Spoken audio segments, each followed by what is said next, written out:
Okay, so we've got a little beat. It's kind of wavy. Next thing we're going to do is add some melodies and chords using a kind of piano sound. Now, the way I'm going to show you how to do this is not the kind of traditional way that people write chords. I thought I'd just say that straight away. What this is a way for you to do it even if you don't know too much about piano, don't know too much about music theory. And the reason I'm showing you it this way is because I've just noticed this is how a lot of people are making these beats, and there's a kind of sound you get from this approach that is actually kind of hard to get. I mean, I play a little bit of piano and it's actually quite hard to play it on the piano, whereas if you build it up in this way that I'm going to show you, it'll kind of give you the sound. So the first thing we want to do is go to sounds here, go to piano, and we want something that sounds like a real piano. So I'm going to go for this one, grand piano. So I'm going to load that up. Now can you see I'd clicked on that MIDI channel first, double click that, and now that's loaded here. Now you see you've got some controls down here, but we're going to leave those alone for now. We're going to do the same thing, double click here to create this, and then now you can kind of hear that I can click on these notes and it's going to show us what those notes sound like. Now to start with, what we want to do is come up with what's called a melody, which is basically just a few notes in a row that we think sounds cool. And the vibe that we're going for is we want it to kind of sound dark, spooky, a little bit kind of creepy. That's sort of the sound we're going for. So I'm going to put in some notes pretty much at random here, and we're going to have a listen and see how it sounds.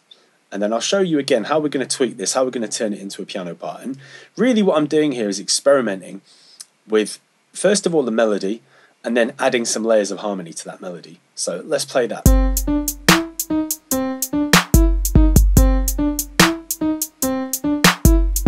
Okay, there's some stuff there I kind of like.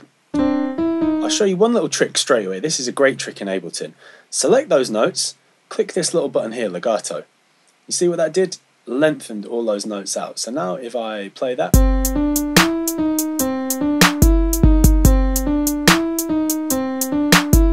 now what I'm noticing straight away is this second note, because we're using the white keys, if you know a bit about music theory, you'll realise we're starting on C, and then we're going to that white note, which is also in the C major scale. Because it's C major, major sounds kind of happy, and happy is not what we want this beat to sound like. So I'm going to use the arrow keys on my computer. I'm just going to tweak it. Now that's sounding more spooky to me, so I'm happier with it.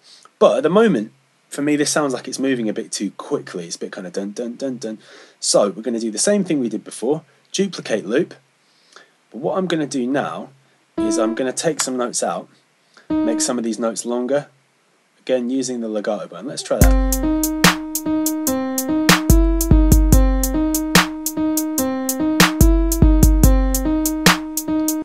Now, what I'm going to do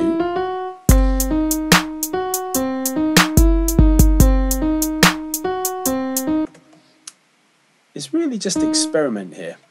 Use the arrow keys again, move them sideways.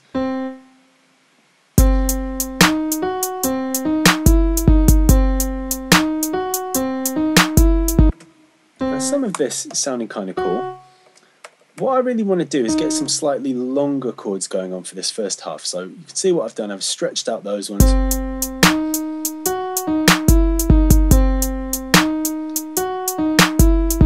Okay, so I'm kind of feeling how that's sounding. What I might try doing now is adding what I mentioned before, harmony. So these notes, because it's just one note at a time, is what's called a melody. If we start to stack notes on top of these, what we're going to get is chords, and that will give you harmonies. So let's try, again, pretty much at random. I'm going to just add notes and see what it sounds like. And again, this is a thing where it's quite important as a producer to be able to experiment and just use your ears, listen and think, do I like how this sounds? It's not necessarily about knowing the rules and sticking to them, but if you can listen to things and actually work it out using your ears, that's a really good skill to have. So let's have a listen. Now it's quite clashy, what you can call discordant, kind of sounds a bit clashy and a bit off, but then that's kind of what I'm going for here, so that might not be a problem. One other thing you get quite a lot with these rap beats, especially these kind of darker ones, is notes repeating. Sometimes people call that a pedal note. if you really want to get into it. But sometimes that really works. If you've got these notes changing and the note up here staying the same, that might sound good. So let's try that.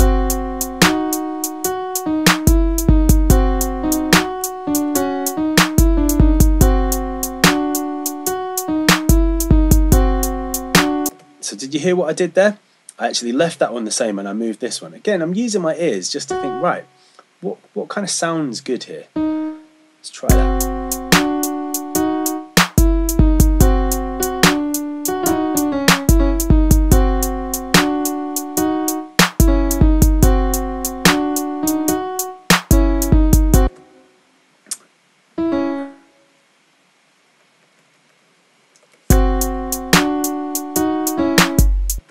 Now that definitely doesn't sound how I want it to sound, so I'm doing Command Z is undo. You can go undo move notes here, but Command Z, if you do that on the keyboard, or Windows Z, it's a really good shortcut to learn. Definitely good to get on top of learning shortcuts and using those, because it'll really help speed things up for you. I'm going to delete that one. I'm going to extend that one.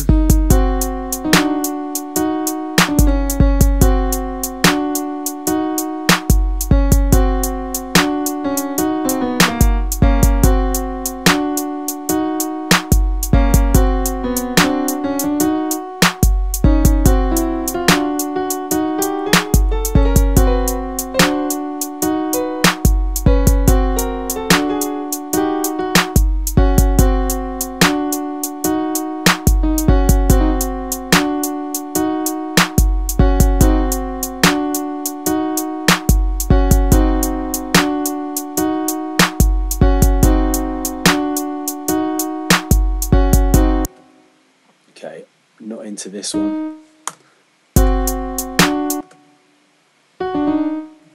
And what I'm doing here is I'm just thinking, right, which of these bits do I like? Which bits do I not like? So, okay, that sounded a bit better. So what I was deciding is, okay, these three pairs of notes sound good, so I'm going to keep those. You see what I did there? Select these, hover over the end to get that little bracket symbol, and I'm just going to shrink those down. Right, now what I might do is, again, lengthen that.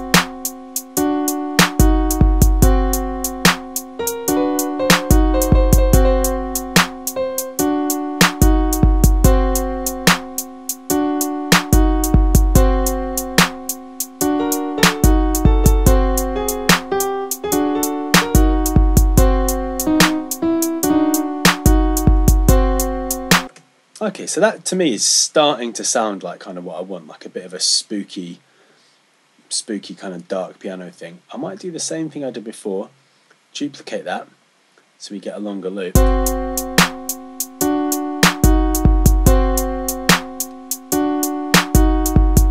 then what I'm going to do now as well,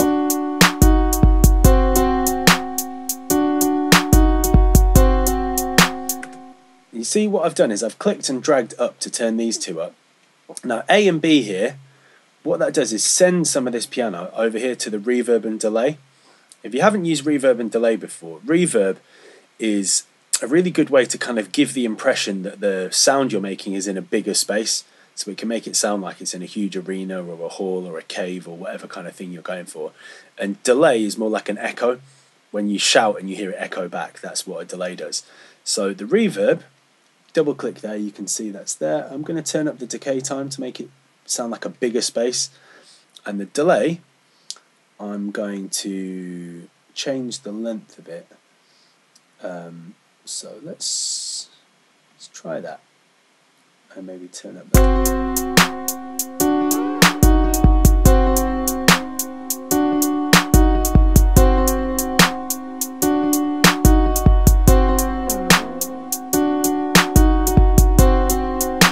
That sounds kind of cool. So again, what I was doing is just listening to it. The S button there is solo. So if you ever want to hear one thing on its own, just click the S and you'll hear just that part on its own. So that's the drums soloed, That's the piano solo. So with the delay, all I was doing is playing around with it, seeing again what I thought sounded good.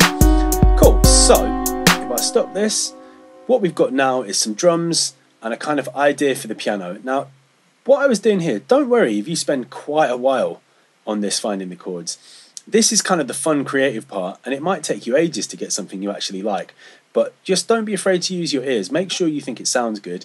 If it sounds good to you, it is good. That's basically the rules as far as I'm concerned.